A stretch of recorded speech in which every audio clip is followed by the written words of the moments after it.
All right, so we're recording, and once again, this is Black Disabled Men Talk.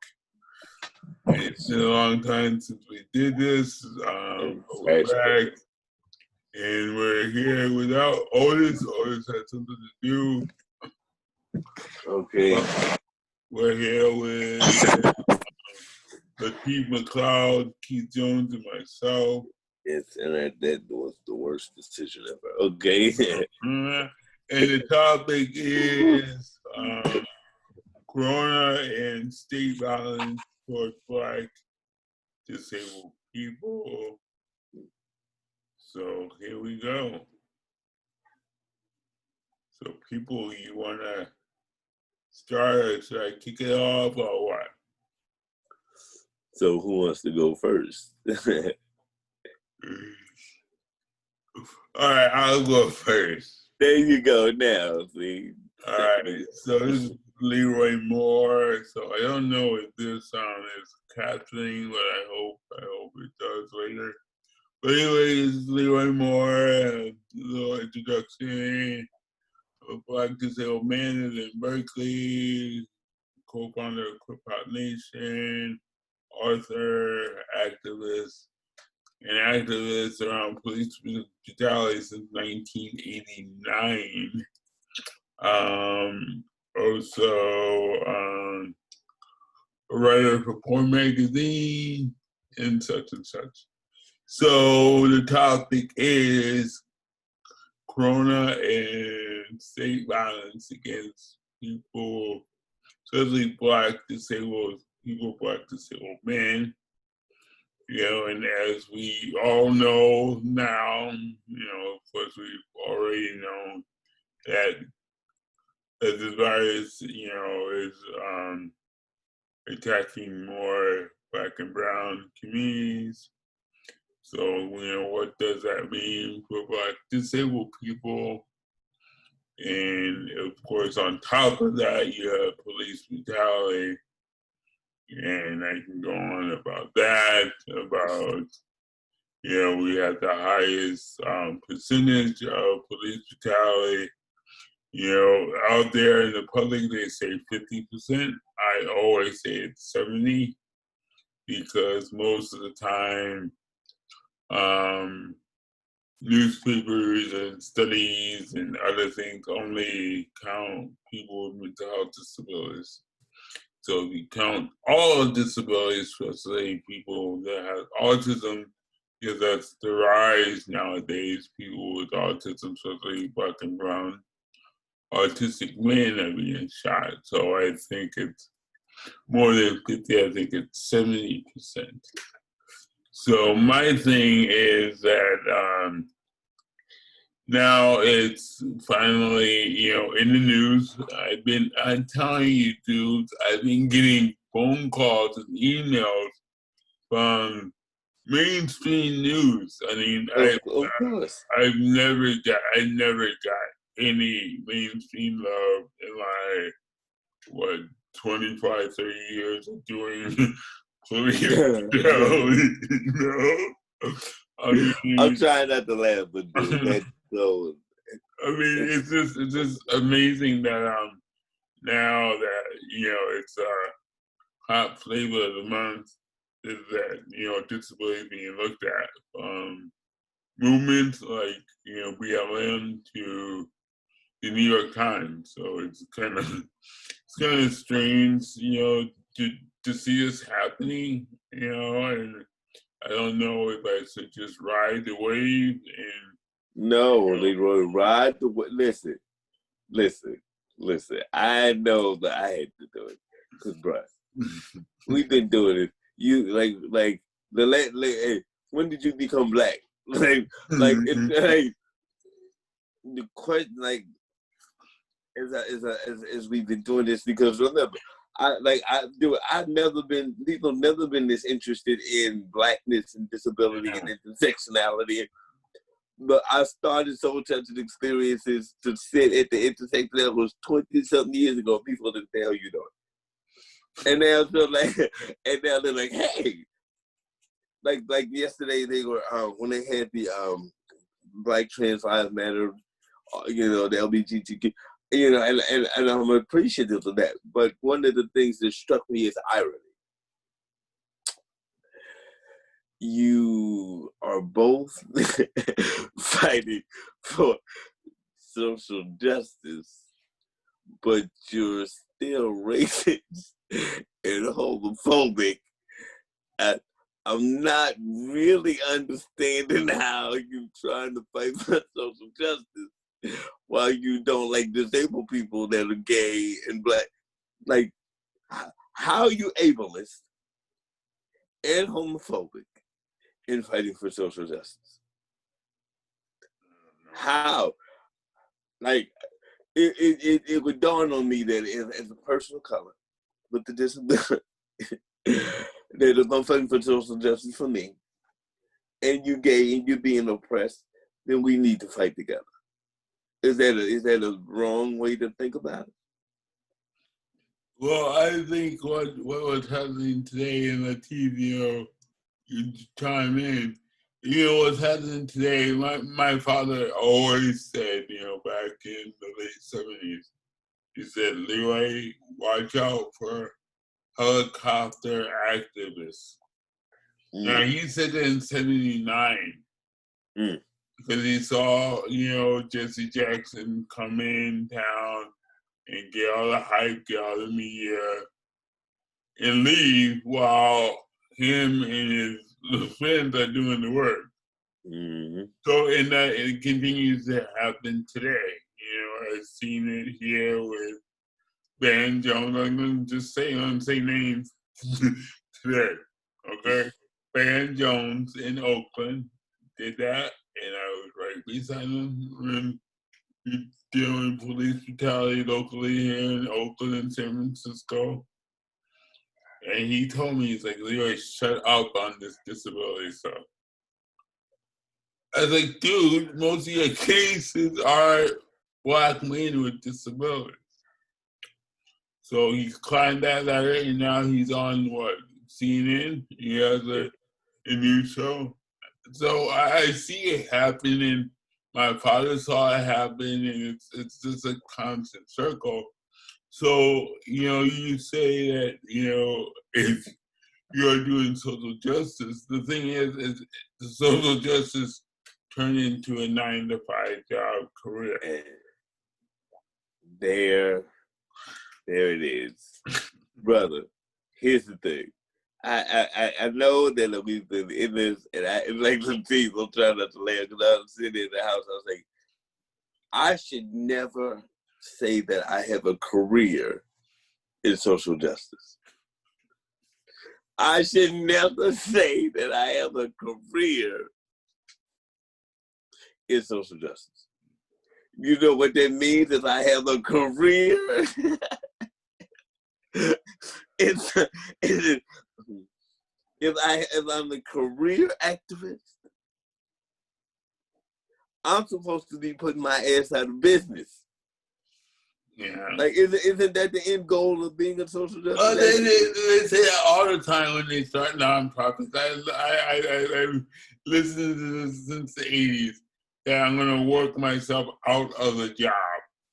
No, you're not. They never do. I get addicted to the grant cycle. There's semi-stability. And if I'm the executive director, I know I'll make enough to stay alive. So, hence soul touching experiences. Look, well, oh my God. So I'm a helicopter activist. I thought about it. I said, if you think about the high profile things, so Lateef, was it me, or am I like not looking at this right in terms of if we doing social justice, like should it be 9 to 5? No. Oh, okay, because I thought I was going crazy. Like, I want to do something. I want to do some fun shit. I don't want to have to go constantly because you killing me in the street. But under capitalism, everything is a job. I mean, Let me go. yeah. So now we have the COVID-19 pandemic crisis, and this is Lateef McLeod, and I am a grad school student at California Institute of Intramural Studies in the Anthropology and Social Change Department, and I am also a writer and poet of. So now we have the COVID-19 pandemic crisis and the police state violence crisis that is affecting the Black disability community acutely, and both of these crises being made clearly visible in society. Yeah. Definitely making it clear. I mean, yeah. I mean, like a lot of people on TV is saying that COVID has stripped the U.S. of their racist behavior. I was like, yeah, and everything else has too. This is nothing new. So yeah. America is not. Oh my God. Listen, I think the reason I'm so exacerbated with this is because, like, the irony is so stark. Like, if you're having political leaders get dressed in kente cloth. Oh my God, you saw that? And take knees. Yes.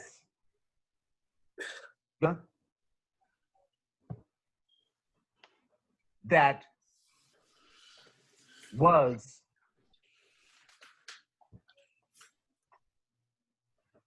horrible.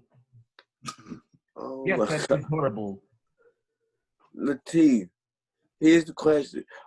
So y'all help me out. I'm trying to. Okay, so you the Congressional Black Caucus, right?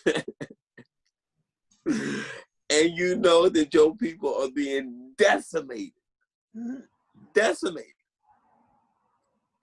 And the only thing, and you also know that your people are the cornerstone of the entire party.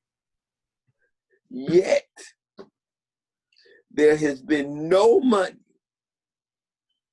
nor specific action targeted to addressing, preventing, testing, and mitigating the COVID effect in that very same community. This ain't me talking out my ass. Let's go to the ground and ask them. So, we have to get it past the Senate. They spent $3 trillion and we got $1,200. You know what I got? I got a bag of weed and a new TV. That's what I got. Because that's what that $1,200. Like,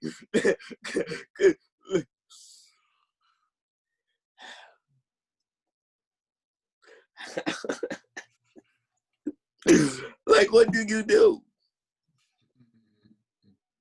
What do you like? And then they say, "Well, we need you to march and protest." Here's the thing: why do I have to protest you for you to do your job in a pandemic? Maybe am I missing something? No. I like, cause I don't understand it. I really don't understand it. And everybody talks about this pandemic is hitting Black communities, but they don't. Once again, they don't talk about disability. I mean, who's in the group homes and nursing homes? Black people. Who's working there? Black staff. I was like, yep. I mean, so all these Black scholars on YouTube that have big following don't talk about disability in the middle of a pandemic, and it's going to hit group homes and nursing homes the most that's gonna hit is this. And you flip it to police brutality. It's like, oh, we should give resources to Black organizations now because of what happened. That's called charity. Okay, I have lost. So, okay. So, Lateef, I don't want to say your age, but I think you've been Black since birth. Like, okay, like Leroy Preacher. So, I'm not really understanding when people who ask for the job get in the job and suck, and they need to be convinced not to suck. Like, you talking about, oh, we need to redirect resources. You spent 30 years defunding education and social programs. Just last year alone, 89 hospitals closed. Yeah. They defunded every community hospital in the hood. And then they go, oh, these niggas is dying. Yeah. Because look, when Dr. Anthony Fauci said, well, we knew that it hit the Black people hard. We've known that forever. I looked at Billy, I said, we're all going to die. Because the moment the COVID got a color, they said, open America up. Yeah. The moment they got it. Yeah. Lateef, you got something? What the hell? Yes, I think the Black political class maybe too.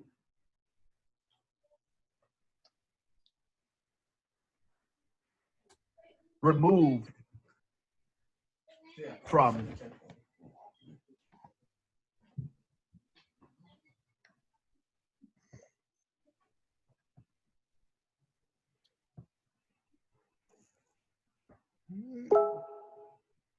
regular Black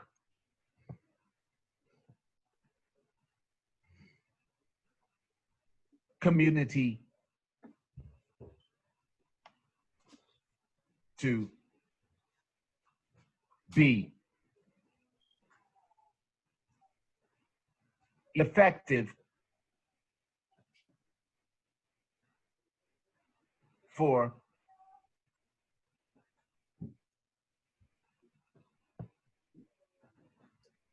positive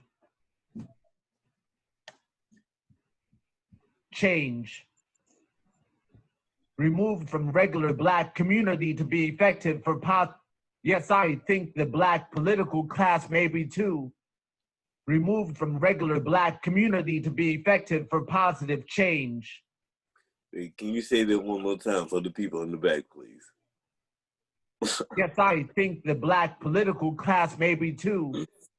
Removed from regular Black community to be effective for positive change. Thank you. Thank you. And I also think that it comes down to, once again, a job. So you have Clyburn, that is working for Biden campaign. I mean, I was like, how did he stay in office? This guy is anti-Black and he's Black. I was like, wow. Dude, listen, self-hate is but we started at the beginning. It's a real calculus. Like, what benefit is it to me to put myself in a position of power in which I do the job that will eliminate my power? I'm not that altruistic. That's the crazy political state we're in. There's no reason. There's no reason that we should be in a pandemic and, hey, let's open up and go sit outside. But we have the shittiest healthcare in the industrialized world. So we'll pass liability laws so you can go swim and eat at a country club. And if you should happen to die, you can't sue them. Versus, hey, let's put some shit up so people get sick. We can treat them. Death is cheap. To keep you alive, it's expensive. We're going to go with the cheaper option. I mean, you have Black women fighting to be the vice president pick of this racist guy that just said that he wants to increase the police budget. I'm like, what? You have Black women mayors that are fighting to be a vice president. They call it, they do call it political theater, right? Alleged. Sorry, the guinea pigs are having a moment. The dogs are. And he is an alleged rapist. Yeah. Yeah. Dude, like, so I guess when we talk about it, one of the things that makes me crazy is that it's not even that we don't know what to do, right? Like, it's not that they're like, well, all the people in the streets, they're looking for where the energy goes. It's not that the idea of putting yourself in a position where you all come together and say, okay, we gonna live and make sure that we okay. That's not a bad idea.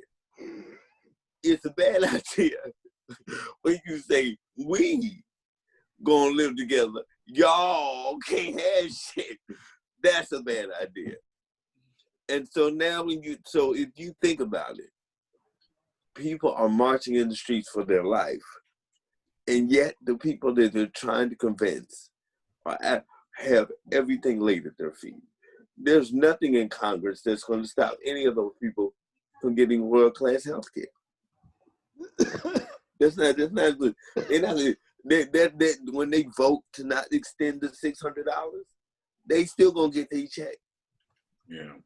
So, like when you say the Black political class, the fact that they can be called the political class indicates where we are. So I'm gonna get drunk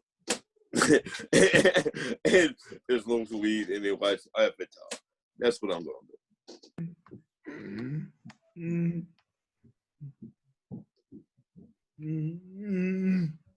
What do you guys think want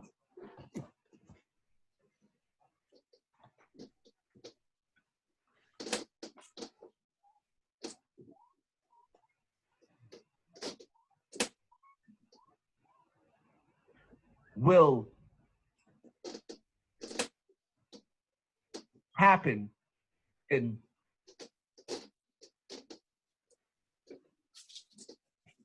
November? What do you guys think will happen in November? If you get your ass up to help me win this election, we'll be running the country. That's what's going to happen.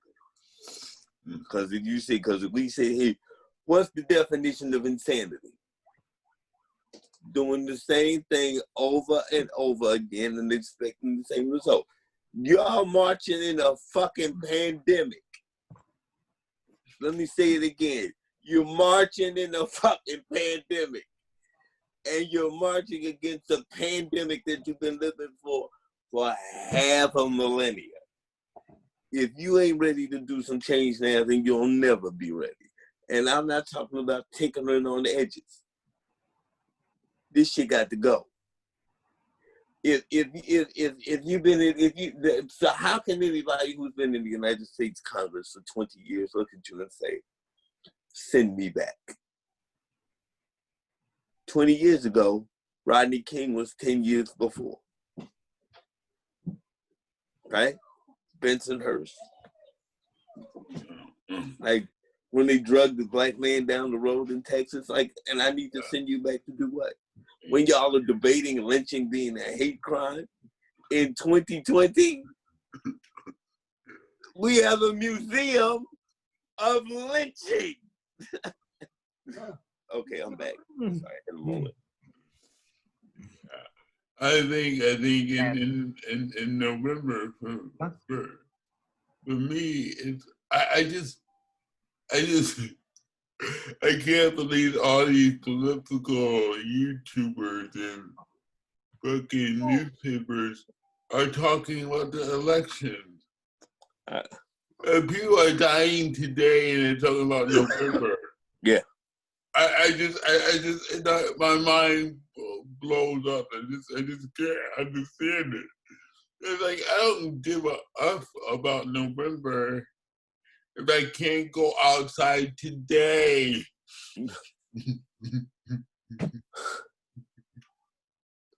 Say it again for the people in the back. Say it again for the people in the back. Don't care about November if I can't go outside today. If it's not the police, it's COVID that's going to kill me. And you talk about elections? Oh, come on, man. Come on.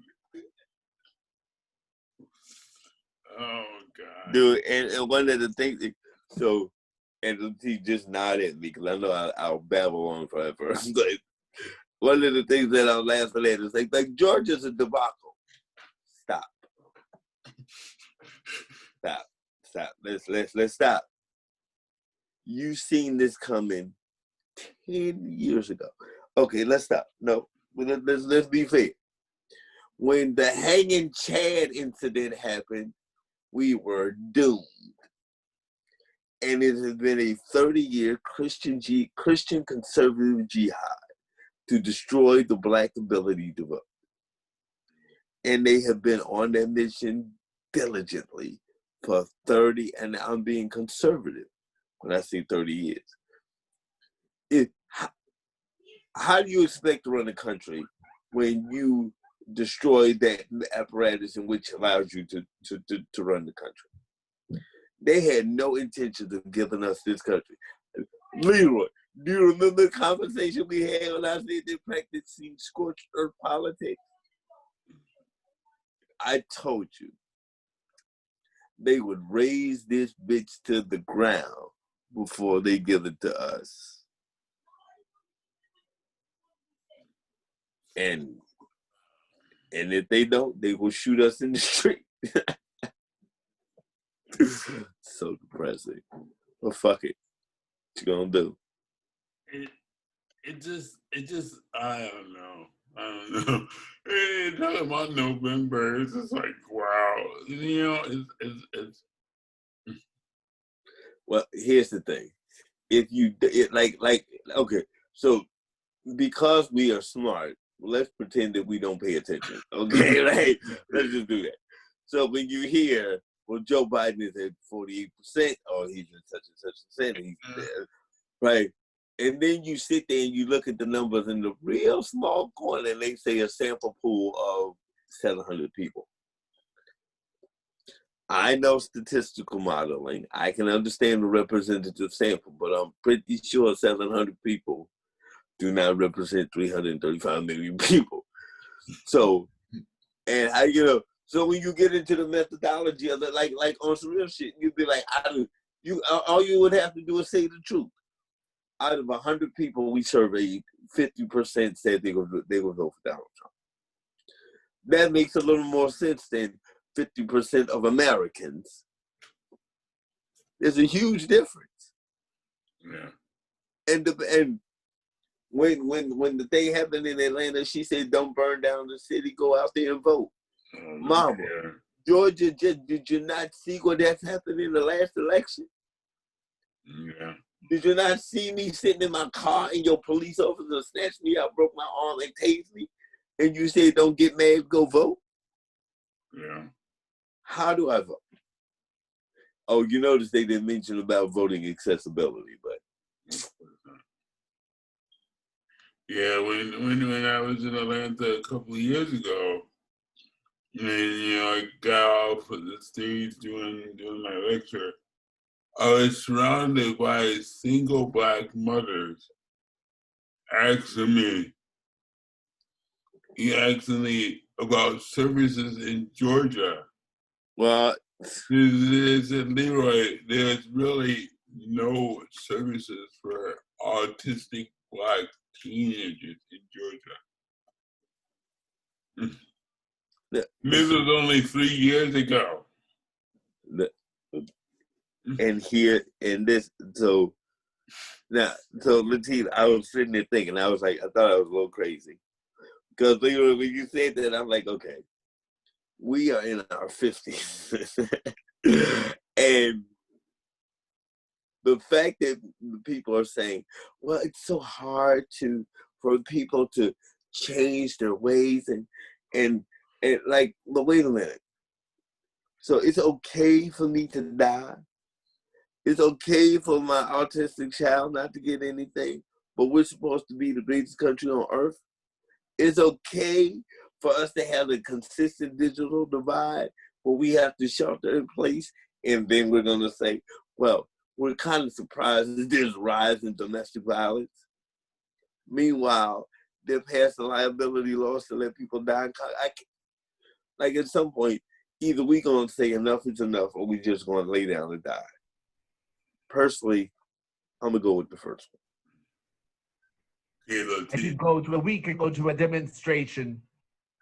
Had to get a COVID test after, but it was a good protest. But the voting situation is not genuine if few people know about my boy Heath Jones. Let's get it. Let's get it. Damn it. Always for the people, baby. This ain't about me. This about us. Like, cause look, I ain't doing it. Cause let's think about it. What's the difference between Joe Biden and Donald Trump? And we're not even going to talk about Joe Biden has been in the United States Senate, but when you can write a crime bill, and then you can write the policeman's Bill of Rights, and they call you Amtrak Joe, which means you skipping through Chocolate City and stepping over the homeless on the way to Union Station to Apple. Come on, man. And now you want to be in the big chair to do what? Like America know, like the people know where the cracks in the cement are. People in New Orleans know that the reason we can't come back is because you motherfuckers scattered us to the four winds and then took over our property. People in Puerto Rico know that you ain't shit because you don't want to build a green infrastructure that is hurricane proof. Well, the thing that I want to say is that, and I'll just say it again, is that the disability leadership in DC hasn't changed in 30 years. And it's not going to change. So when the IDEA passed in 75, 76, President Ford decided to sign it in secrecy, because he's like, we're not gonna fund this, so we're gonna sign it in the freaking office of his office. And once again, our disability leadership said okay. And it hasn't changed since that time. And that's the whole thing about politics, is like compromising. Like, what are you compromising? The freaking Ford president said, I'm not gonna implement this. Say it to our faces. Oh God. It's 2020. Oh my God. And I'm trying to, Lateef, I'm sorry. I'm trying to hold it together. But so Leroy. So okay, I'm gonna ask y'all a question. So, right. So I've developed a theory. So can I test the theory? I want to test the theory. So here's the theory. So everybody's like, we need to break down structural racism and these institutions of racism, right? And then I'm like, okay, the institution of racism is not a thing. There was no mama institution that gave birth to a baby institution and then you raise a baby institution. What the institution and what the system is a collection of people that have agreed to continue to give real shitty outcomes to everybody else. Because there is, like, so let's think about it. Structural poverty. How long have we heard that term? How do you get rid of structural poverty? Education disparities, healthcare disparities. These shits have been around for a long, long time. That means that if you've been in power and you understand what the problem is, but you don't want to deal with the solution, you have agreed to allow shitty outcomes to persist for very particular people. Unless I'm missing something. Yeah, no, you true. I'm just like, cause look, if you a doctor, right, and half of your patients keep dying,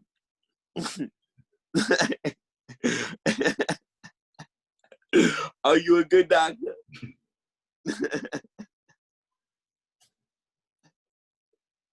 See, but the thing is that doctor is protected by the administration, by the nurses. It's also the same thing as the president. So the president is protected by his cabinet, his people that's going to protect them. I mean, come on. I go back to IDEA. Hasn't been fully funded since it passed. Dude. And nobody's gonna pressure them. And we're supposed to be glad that these presidents or candidates have a disability platform that said we're gonna fully fund IDEA. What happened 20 years ago? What the hell?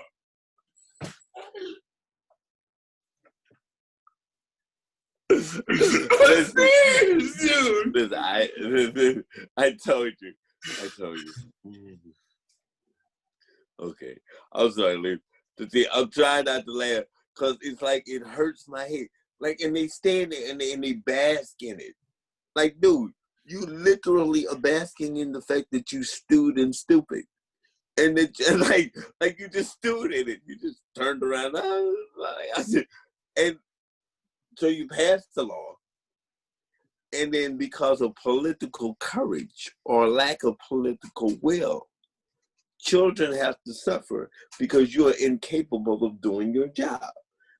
Like that whole notion of political will and political courage, what the fuck is wrong with you? How you scared? You applied for the job, just like the police. How you scared? You know what the job is, and you scared? Wait, Leroy, you scared when I'm running away? Okay, all right, okay. Mm-hmm. And you got the gun. Wait. You got the gun and you're scared. Yeah. And you scared, and you got the gun. Mm-hmm. But the solution will be a supposed disadvantage to those in power. So that is why these problems like wealth disparities don't get solved. Man, you ain't never told a lie. Because they I thought about it. Remember when you were talking about your dad said they were helicopter activists? Yeah, in 79. There's an industry of black pain. Yeah. There's an industry of black pain. Yeah. And it's almost like it's coincided with social justice. Yeah. So as long as we killing black people, we have a job. Like, but that should be like that's kind of a fucked up kind of correlation. I don't necessarily want that shit. Why can't it be that I put myself out of a job because we have laws on the books that actually adhere to, and we have the judiciary that cannot be deemed either conservative or liberal. They're called judiciary because they're looking at it on the merits and the contents and the facts. That means if I get in front of a liberal judge, if he's a white liberal judges are probably the most dangerous judges on the planet. Conservative judges will just hang you in the courtroom. They'll just string you up over the courtroom.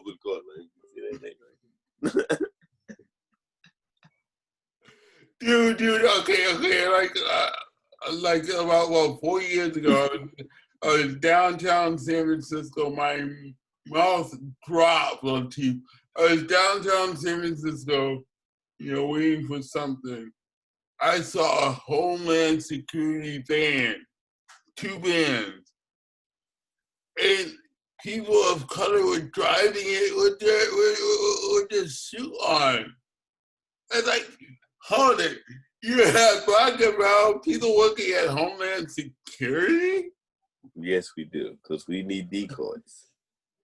God, that's the problem right there. There's no justice if we have people working in a system that abuse us and they're working in that system. I was like, wow, I'm done. I think one of the things, so the teeth, I'm gonna ask you, cause I've been going crazy a little bit lately. So I need to talk to my people. Y'all need to help me out here, cause I've been looking at stuff that I'm trying. So I'm curious as to this notion, because people are like, we want justice. Well, exactly whose justice? Because how do you ask for justice with a system that's inherently designed not to give you justice? Implied immunity.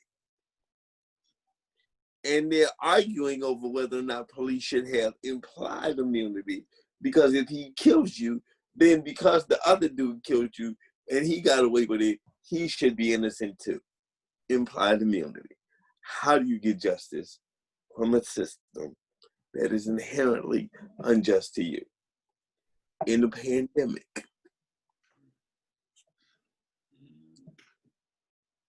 I mean, I got some ideas, but I don't know. Take it away, Lateef. There's no way. I think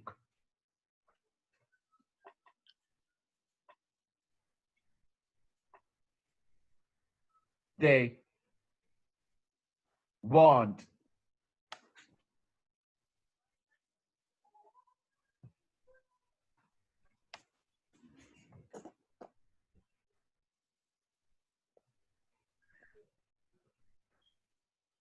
police to have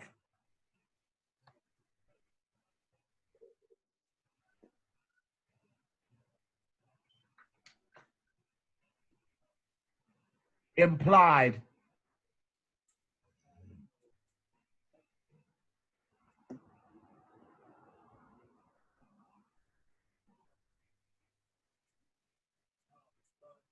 immunity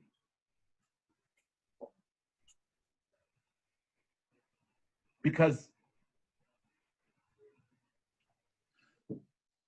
the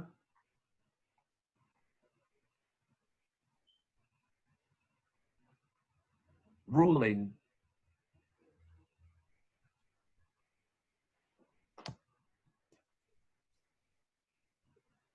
class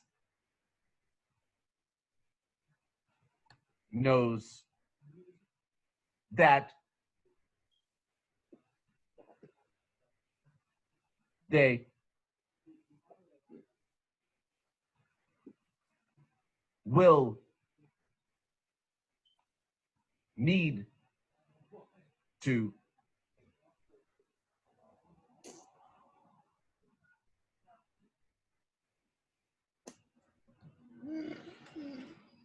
rely on the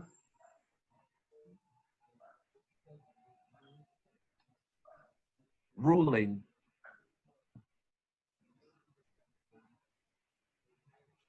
class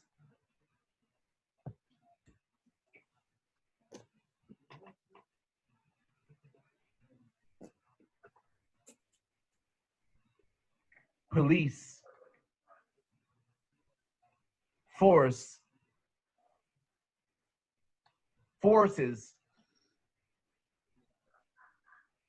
more if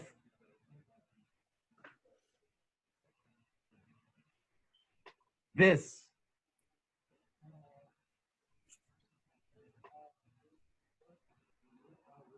wealth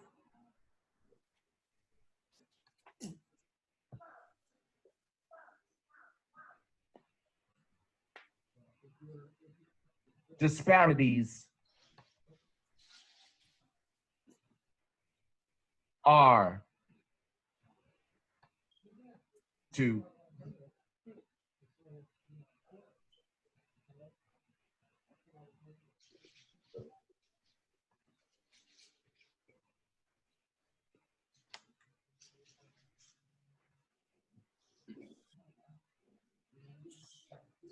persist.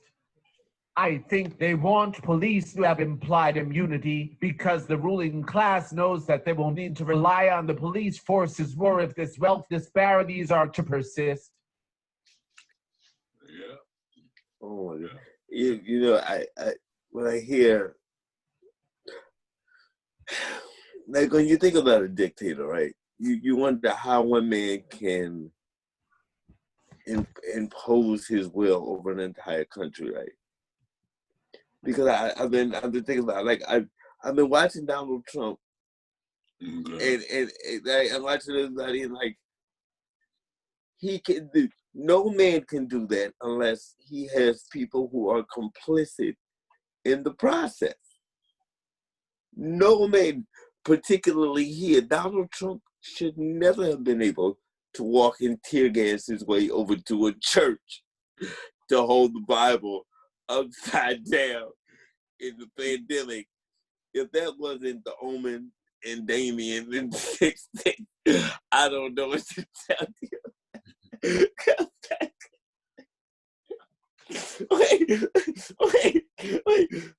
Let me get this right. So you shoot your way across. You poison people, which causes them to breathe and cough, which now is exciting the virus in the air in order to clear them out of the way so you can stand in front of the symbol of God. I'm going to wait. No, I'm just going to wait. I'm just going to. And you know what? And people like, he might win re-election. He will. Look, okay, and I'm gonna tell your ass the same shit I told the team. If you do your fucking job, then we'll be in DC. Because the reason that the American people are where they are is because people have absolutely fundamentally bought into the bullshit. There's no way a Democratic and a Republican bifurcated political system is going to say to you, we're going to give you the easiest, safest way to vote ever in the pandemic. They're not going to do it. And it's a real, and it's a craven, sycophantic reality. If we give the people what the people actually have, which is an unfiltered right to vote, we might lose our jobs. That is the plain, flat, simple calculus. Versus Lateef going to Washington, fixing the problems, and then taking our asses to the beach and relaxing. Because we've been doing this shit for 40 years. So the mindset, right? And we've never had that. We've never had people just want to go, do the fucking job, go home. We never had that. Because if you're in the House of Representatives, you're in the first year and you're right in the fundraising 6 months after you get into office. Yeah. So, and if you're caucusing with a particular party, then you have to come to consensus. What is consensus? Consensus means you're agreeing on something and you're giving up a little bit in order to get to that middle. But the problem is doing that in politics means people are dying. Yeah. So I hope, because the pandemic has not shown anything other than what we've already known. Yeah. It's just showing it in starker relief. Now I went. It's 8:19, so we got until 8:30. I want to go back to police, and I like, you know, all of you saw, you know, I did the video about 3 generations of Black men fighting police brutality, right? So everybody saw that video, and it's just amazing that at this time, you know, the people are finally saying, you know, F reform, you know, let's do something else. Finally, you know, so we've been through, you know, more tasers, more training, more that. But we haven't cut their budget. I mean, it's so simple. I just don't understand it. New York City. I grew up in New York, you know, like you, kid, that's all hip hop on the corner. You know, I was stopped by police all the motherfucking time. It's all the time. Where you going? No, you saw that. You know, one time I was stopped by the police and they asked me if I escaped from an institution. Like, whatever. So anyway, so I bring up New York because at least, you know, in these big cities, the police take more than 75% of the city's budget. Every freaking year. Me and Tiny from Poor Magazine used to sit in these budget hearings all through the 90s. I mean, budget hearings like going all night. And we see cut. Oh, police budget, yeah, there's more money.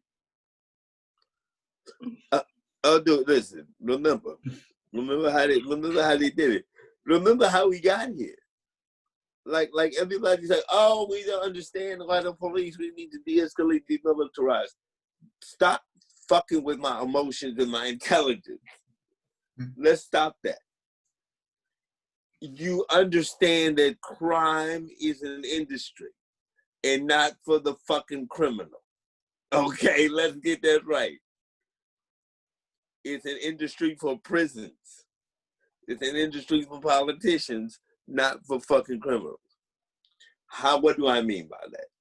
Let's do it. You heard this last night. The fucking term private prison.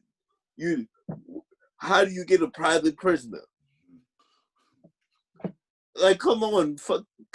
So, let's just get, we need more social services. You have underfunded education for 30 years on purpose.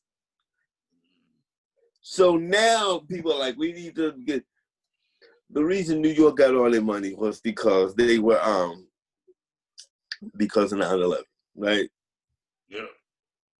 And that kind of made sense. But you know why they blew up New York? It wasn't because they hated New Yorkers. It's because America's foreign policy was scatterbrained. And so, what do you think is going to happen? And now they're talking about, we don't need to give them this. We need to do. Remember they cut out gym. Remember they got rid of phys ed? Yeah. They got rid of home ec. They got rid of shop. And then they made them motherfucking ass pay for lunches. Now they want to say we need to get back to school.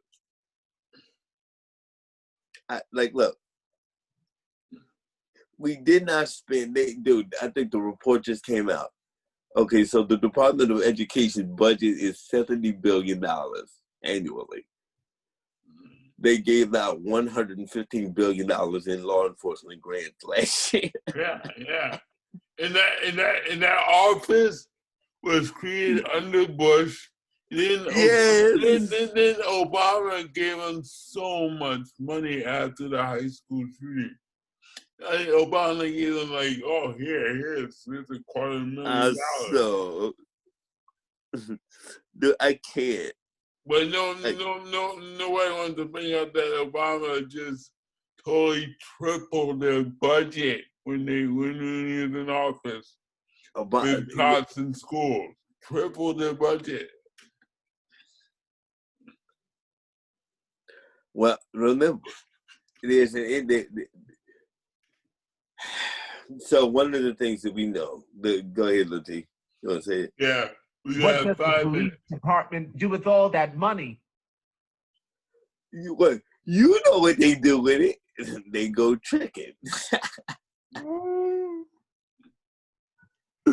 Because, dude, listen, if you got $100 billion in federal grants for police departments, local, state, and federal, and they, right, but you got kids in Detroit who can't go down the hallway without the super pipe buster. You got kids in Baltimore sitting in classrooms when they could sit.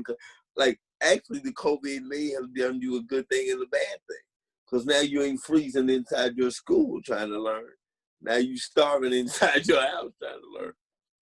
Well, it tells you a thing that the two biggest unions in this country are prison guards and police.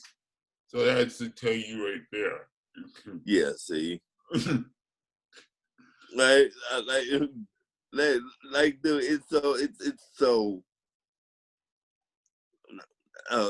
it's so weird. Like how they, when they don't want to just deal with it. Like the term prison, the school to prison pipeline is not made up. No. If you understand. So here's the question. You spend $1.9 trillion on defense. And that's a rough guess, 1.1. But you still get cocaine in New York. What kind of defense do we have? So we got 4 more minutes. Okay, I'm just kidding. Chief, you want to say something before we end this?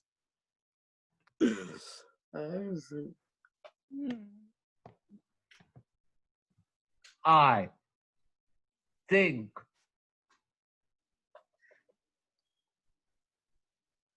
with our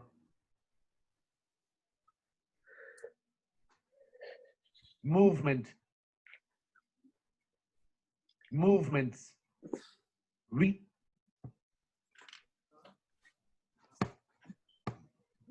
need to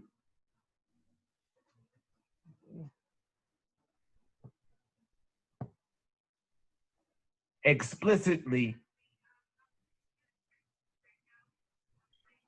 state the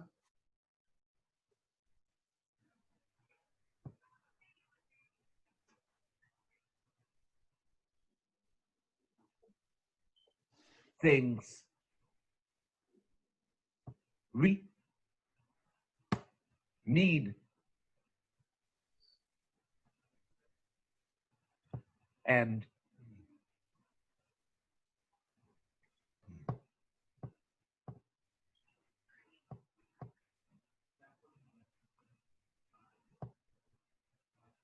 defunding the police, I think, is a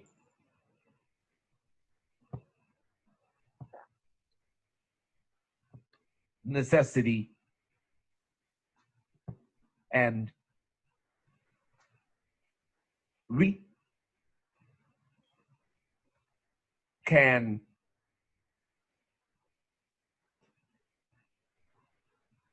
spend that money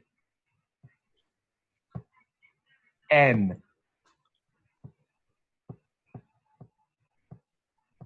on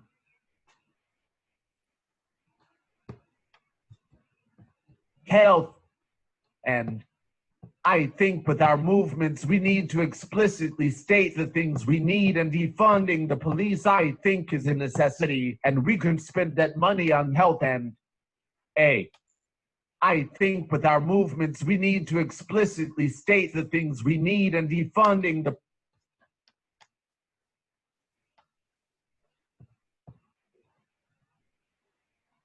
Prof. I think with our movements, we need to explicitly state the things we need, and defunding the police, I think, is a necessity, and we can spend that money on health care. Yes, and I'm gonna say this real quickly, or then leave you alone. The one thing that we know is that the money argument is a bullshit. If you could pull $3 trillion out your ass and it vanish, there's no those days are over. So it's not. So if they talking about we need social services, cut the check. All right, cut the check. That's the end of the show. Cut the check. Thank you, Lateef. Thank you, Keith. Yes, sir. The old man talk. Cut the check. Cut I the think we did a song about that, Keith. I think we did. Holla at your boy. All right, look, stay black, stay safe, y'all. All right. All right, please. You saying something?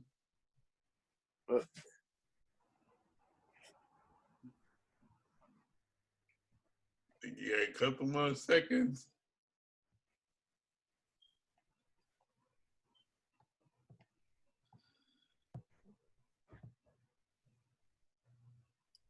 Support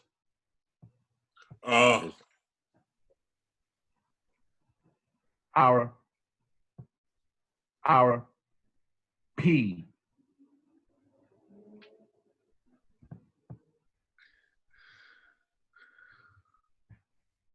Patrian at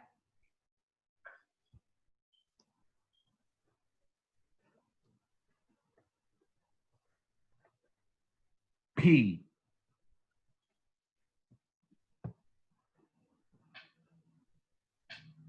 Pa.